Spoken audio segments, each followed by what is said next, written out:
Bonjour à tous, bienvenue sur Liberty TV dans votre émission Les coulisses du voyage. Je suis ravie de vous retrouver. Aujourd'hui, nous allons parler des Nocturnes du Sablon qui ont lieu à Bruxelles pour une énième édition. Et j'ai le plaisir de recevoir sur ce plateau Sophie Laurent, qui est la représentante de l'ASBL du Sablon. Bonjour. Bonjour.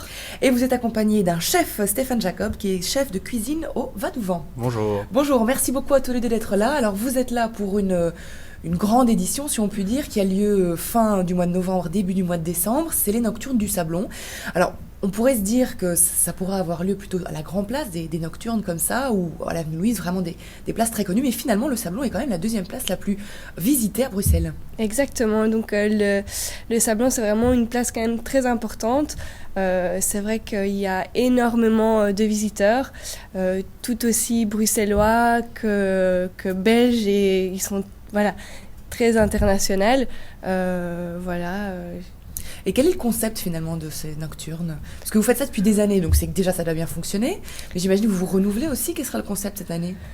Donc nous, le plus important, c'est de faire venir évidemment un maximum de visiteurs. Et les Nocturnes, c'est vraiment l'événement le plus important pour nous. Mm-hmm. On a voulu faire de quelque chose de nouveau, donc un concept un peu innovant, et en reliant tout ce qui reprend en fait la place, donc c'est-à-dire l'art, la gastronomie, et c'est ce qu'on a fait dans cette nouvelle édition 2012. Alors point de vue art, justement, vous aurez des sapins, certains traditionnels et d'autres beaucoup plus modernes, si je puis dire. Voilà, donc cette année, on collabore avec l'école de la Cambre, qui va faire un concours de décoration de sapins, enfin pas vraiment de décoration de sapins, c'est création de sapins. D'accord. Donc il y a 35 élèves qui vont collaborer avec des commerçants du Sablon et qui vont réaliser donc des sapins totalement inédits. Voilà, inédits. Qui ne ressemblent même peut-être pas toujours à des sapins. Voilà, donc c'est vraiment, on verra, on va avoir la surprise lors de l'événement, parce qu'ici c'est vraiment un avant-goût de fête finalement. Voilà.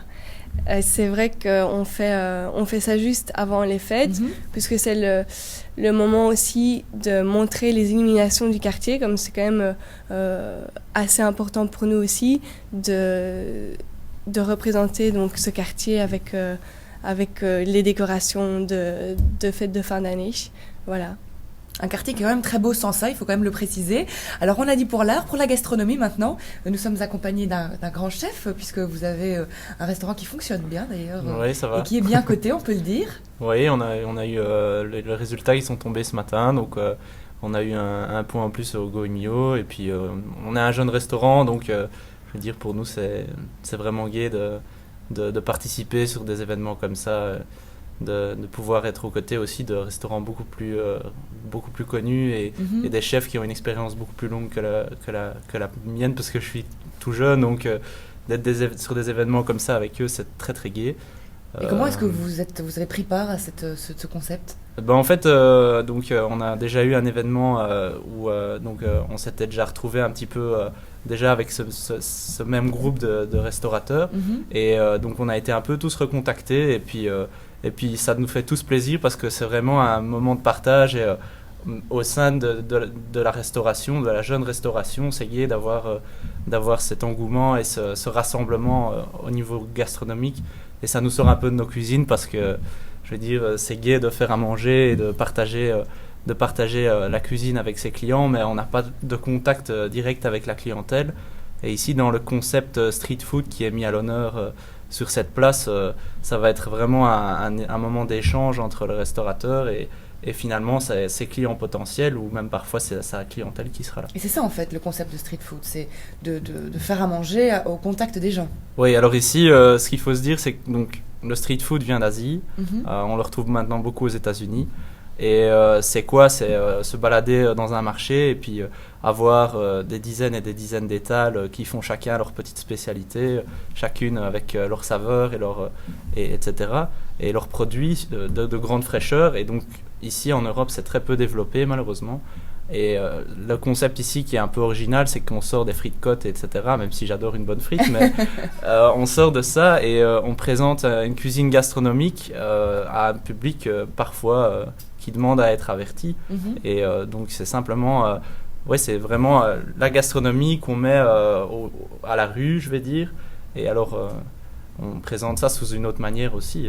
On n'a pas d'assiette, les gens n'auront peut-être pas parfois de couvert, ça dépend un petit peu. Ça va être un pain qu'on va manger d'une bouchée pour certains. Donc il y a un peu de tout. D'accord. Donc nous, en l'occurrence, par exemple, on va jouer le jeu en hiver de monter un barbecue et on va cuire ça, on prend un vieux tonneau on va griller nos Saint-Jacques dessus. Je veux dire, c'est ça aussi, c'est gai, on va s'amuser et puis il faut faire ça. Ce sera ça votre rapport, parce que il y a d'autres personnes qui prennent d'autres chefs. Donc ce sera votre atout. Vraiment, ce qui va vous démarquer des autres, c'est que vous allez faire de la cuisine d'été en hiver. Oui, non, je dirais pas d'été, hein, mais je veux dire le concept, c'est l'approche en tout cas pour avoir un contact avec le client, c'est que nous on va s'amuser, on va être là un peu dans la convivialité d'être autour de quelque chose qui amène de la chaleur parce qu'on est en plein hiver et puis voilà. Et c'est vrai que j'ai vu un petit peu la liste des différents chefs qui viennent. Il y a chacun qui a vraiment sa spécialité. Je pense à Monsieur Matagne qui va arriver avec ses saveurs un peu asiatiques, etc. Et puis à côté vous avez Monsieur Boucherie qui va arriver avec ses plantes et ses herbes sauvages. Je vais dire, chacun a vraiment sa spécialité. Nous, en l'occurrence, ça va être les épices qu'on fabrique dans la maison. Donc, vraiment, on amène chacun notre touche à notre et stand. Et des épices aussi asiatiques inspirées de... non, des épices contemporaines. Oui, alors... De Belgique, non, parce que les épices en soi, c'est une invitation au voyage. Donc, c'est vraiment ramener un peu de chaleur dans notre pays qui est malheureusement pas très ensoleillé.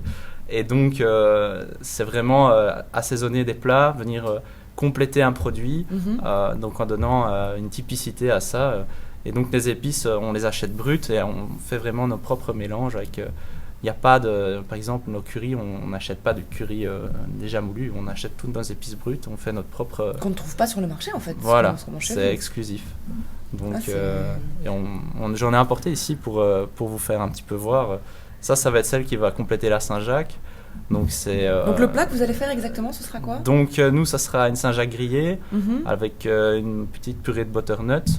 Une épice vietnamienne, donc on a repris vraiment des composantes de la cuisine vietnamienne qu'on a associées, qui va très bien avec la Saint-Jacques.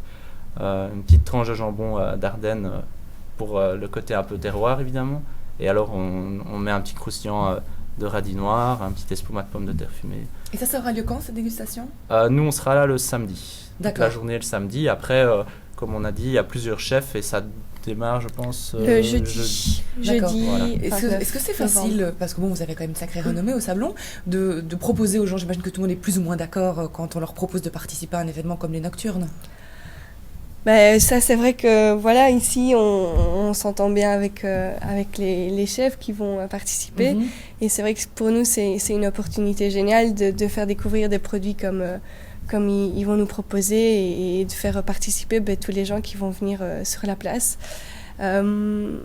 Aussi, c'est vrai qu'ici, on a la chance d'avoir l'école de la Cambre qui participe, mais donc qui participe avec les commerçants, mais qui participe aussi avec les chefs. Donc il y a des étudiants qui vont travailler sur le packaging en fait, des différentes dégustations qu'il y aura avec les chefs. D'accord. Alors, il y aurait également des tours en calèche, parce que là, on pourrait croire que la gastronomie, il faut avoir un palais un peu éduqué. Là, c'est vraiment pour les enfants, les calèches. Enfin, les grands aiment bien aussi, c'est romantique, mais... Non, c'est pour tout le monde. Voilà, c'est vrai que les enfants aiment ça, mais je pense que pour les adultes, c'est aussi un chouette moment. Et se balader en calèche, ça devient assez rare. Et ici... On propose donc plusieurs calèches qui vont se balader dans le quartier. C'est vrai que chaque année, ça se fait, donc on trouve que c'est quelque chose qui garde une certaine magie à l'événement. On va aussi avoir évidemment un sapin, un vrai sapin vert qui sera aussi sur la place. Et il ne faut pas oublier aussi qu'il y aura tout un programme musical. Donc, qui sera proposé pendant toutes les nocturnes, donc du jeudi 29 au 2 décembre. Ce sera des chants de Noël ou... Non, ça sera un petit peu de tout, mais plutôt classique. D'accord. Donc on va avoir de l'opéra, mais on va avoir un peu de jazz aussi.